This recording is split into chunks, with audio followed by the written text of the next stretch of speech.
Hello everyone. I am Uttam Satpute, professor in electrical engineering department at DY Patil Pratishthan College of Engineering, Sarangannagar.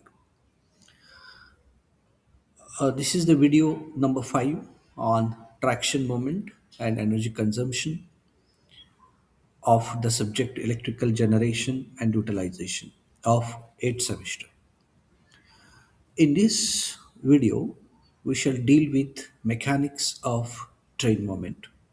So basically, it deals with the forces that are acting on the traction from its propulsion. So basically, there are various types of forces. So, uh, so I'll just list out the forces that acts on the train for the propulsion. The first, we can say, the force which acts on the which acts on the wheel for angular acceleration. And because of this angular, because of the rotation of the wheel, the train moves forward. There is a linear motion. So the force required for the linear motion of, you can say it is for the acceleration of the train.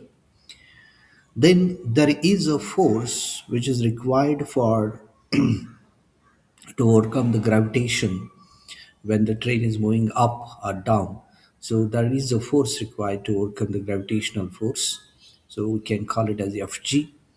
And there is a force then to overcome the resistance of the train due to traction, due to traction friction, track friction, or due to wind opposition.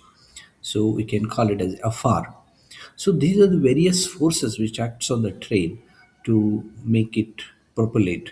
So here we are understanding what is the force that is acting on the wheel for its angular moment, and further we will see what are the other type of forces.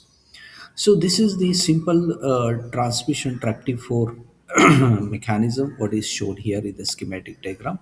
Just I will show you in another way. We have a motor. This is, we are dealing with yeah, traction, so it is driven by electrical means, so motor. Then there is a gear arrangement. So suppose I show it like this: gear, and there is a gear like this, and to this the wheel is connected. This is the wheel of the train. So this is the wheel of the train. Now here the various dimensions are given here. This is the diameter, this gear, this is the diameter d dash, what we call it as diameter of the pinion of the motor. And this is the diameter of the this is the diameter of the d, the gear wheel which is connected to the wheel.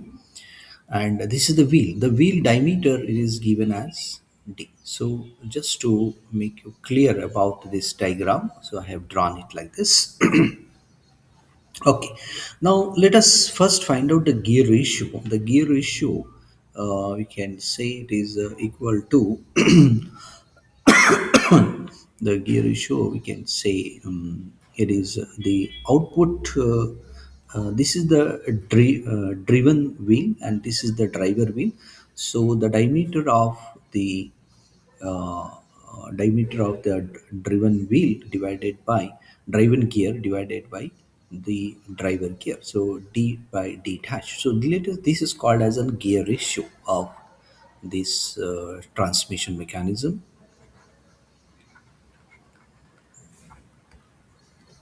Okay, now what we have to do now here, now let us say there is a force here which is say f dash is the force, tractive force that is applied, or you can say there is a torque which is applied by the motor, and due to this there is a force, tangential force on the gear f dash.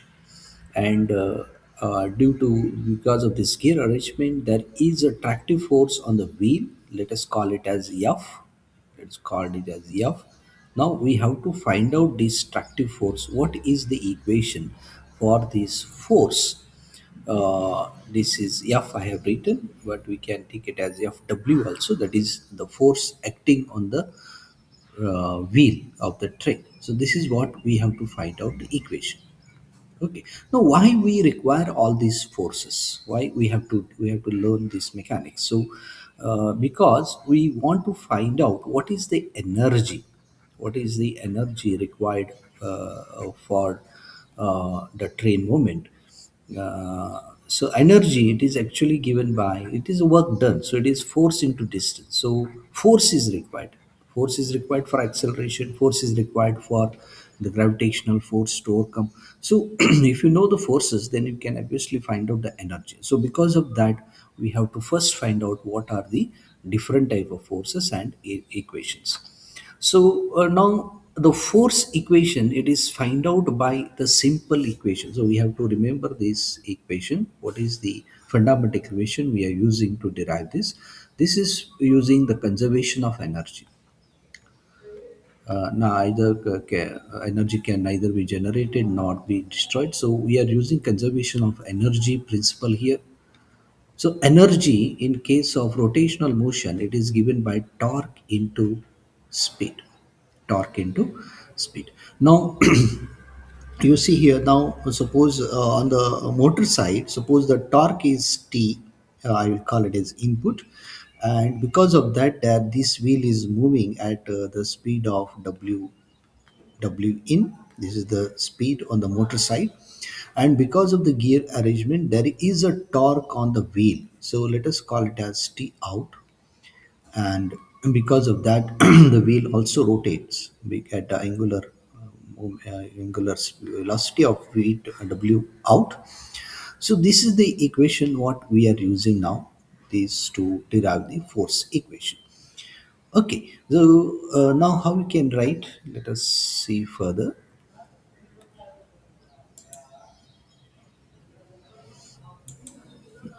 Now from the previous equation, I'll just write it down here. T, you can say it is T in divided by T out equal to W out divided by W in.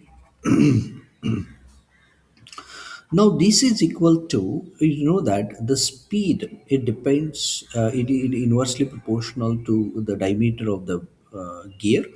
So the diameter, now W out, it is inversely proportional to D, and this is D dash. This is inversely proportional. W in, the speed of the motor depends on inversely proportional. If the diameter is less, the speed is high. So because of that, no, but now this is d by d dash. We can say, now I have written, now we can write it as like T out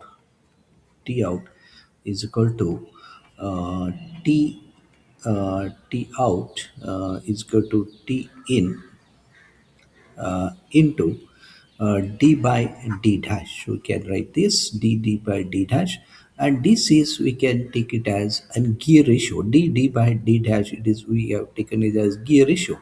So it is equal to T in into uh, sigma. So this is the gear ratio what we have here, d by d dash. So it is by T in divided. But what is T in? T, how it is related to? Okay, we will write down this T out. T out. Now, what is the torque on the outer wheel? The torque, we know the equation. Torque is given by torque. It is given by force into radius. Force into radius of the wheel. Okay, we know that. Suppose if we have a wheel and if there is a force, suppose this wheel radius is r, suppose this is the torque, and what is the tractive force or what is the tangential force that acts on the wheel? So torque is given by force into radial distance. So F into r, radius of the wheel. Now for the outer wheel, we have taken the wheel of the train. The wheel of the train, this diameter we have considered it as d, capital D. So radius is obviously d by 2. So what is the torque output? The torque output, it is given by force F out. You can say it is F out, so F into d by 2. F into d by 2. So now if you substitute this here in this equation, so you get F is equal to 2t divided by d into sigma. So 2t d by sigma, where t in, this is the torque which is applied at the input side. So 2 t divided by d into this sigma. And now if you, it is multiplied by efficiency, because there is a loss in the gear ratio. So this is the equation what is derived here.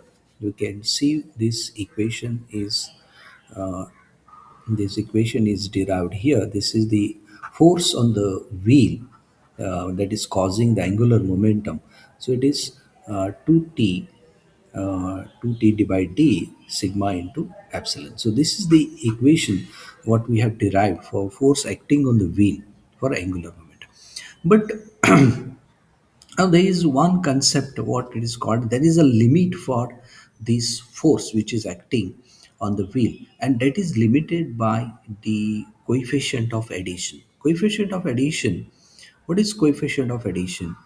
Now, when sometimes you can feel that when suppose the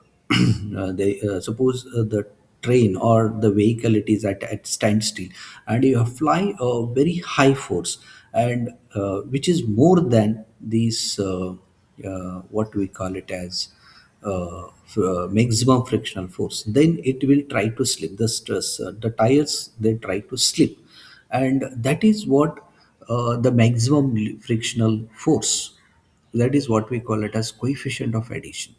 So coefficient of adhesion, it is defined as maximum. Here it is given the equation for what is coefficient of adhesion: maximum tractive effort that can be applied without slipping of the wheel divided by adhesive weight on the driving vehicle, weight on the driving vehicle. Okay, it means what? It means what?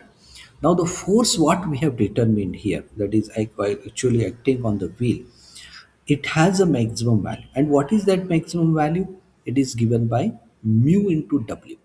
It is the maximum force. The maximum force, you can say the maximum force which you can apply in the wheel. It is given by mu into W, where W is the weight on the wheel, that is called as adhesive weight, and mu, it is called as coefficient of adhesion. Coefficient of addition. And this coefficient of addition, it depends on the speed of the vehicle. At the standstill, the mu value is very high, but as the train picks up, the speed increases and the value of mu goes on decreasing. So here it is the simple table it is given, how this coefficient of addition, it decreases with increase in the speed.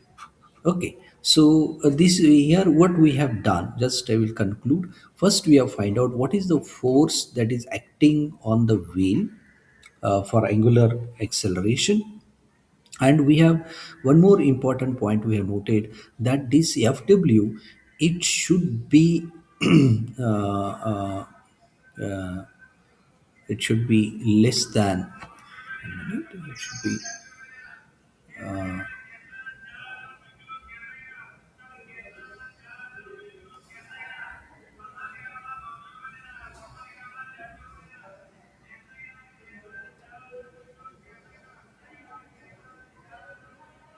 ha, that is what here it is written. The Fw, there is a maximum limit. There is a maximum limit which you can apply on the wheel, and that value, it should be always less than mu into W. At least it can be equal without slipping. If you don't want the tire to slip, then the Fw value, this is a maximum. You can say the maximum F. that is acting on the wheel, it should be less than mu into w, where mu is called as coefficient of addition and w is the adhesive weight, that is weight on the wheel. So this is what we have learned in this video. So thank you very much. We'll continue in the next.